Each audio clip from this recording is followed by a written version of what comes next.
Okay, so apparently I did not get the first part of the video where I was putting in the garlic. I put in about two to three good sized cloves, chop them up a little bit, and then I put in about two good sized jalapenos, but I core them.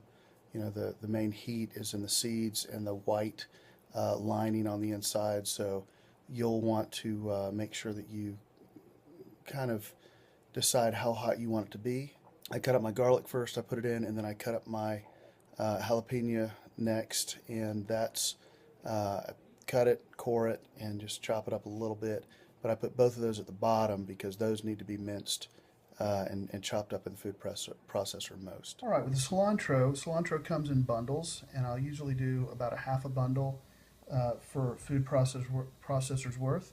After you wash it, I just typically cut off the ends, and I'll still use the stem stuff, but you know, I'll just chop it up somewhat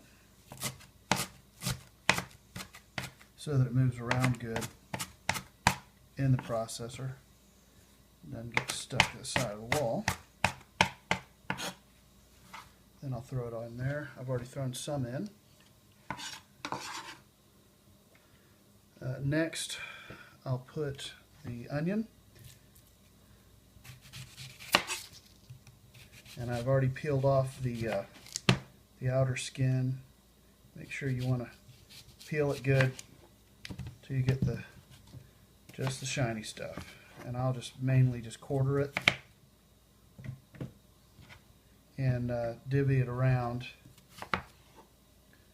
in the food processor like that. Next, I'll take my aromas, and I will just cut the end off just like that. I'll cut each half, quarter, like so. And I'll do probably about 6 of these aromas, and I may layer a few more pieces of onion in and then a little more tomatoes, just depending on how high I can get it without getting it too high in the food processor. Alright, I've got the food processor pretty full. You really don't want to fill it more than that. Now I just add a tablespoon, sometimes I'll do a little more than a tablespoon of garlic salt. A heaping tablespoon? Heaping tablespoon, yeah. Then I'll add some lemon juice. And it doesn't take a whole lot because, you know, it'll just have some juice, maybe 2 tablespoons. And then really, for the apple cider vinegar, a capful is all you need. And that's just to preserve it. Salsa at our house doesn't last very long because we go through it quick. However, this makes it stay fresh a little bit longer. Then I will put the lid on and plug it in, and I'll just hit pulse.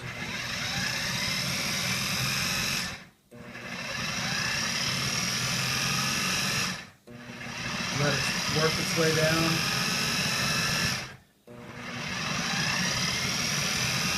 Pulse will just really blend the stuff at the bottom. When you let off, it'll let that bigger stuff fall down, and you start over again.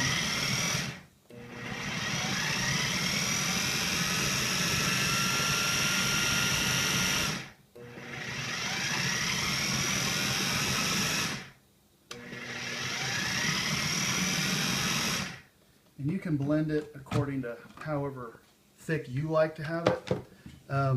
I've got, you see it's a little green. That means it could probably stand to use a little more tomato. I may put some more tomato in there just to help the consistency, but that'll taste good as it is.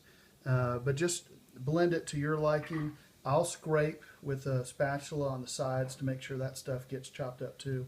But that's about it. That's all you have to do to make great salsa. And you can dip with a chip and just test it out, see if it needs anything to your liking, but that's pretty much it.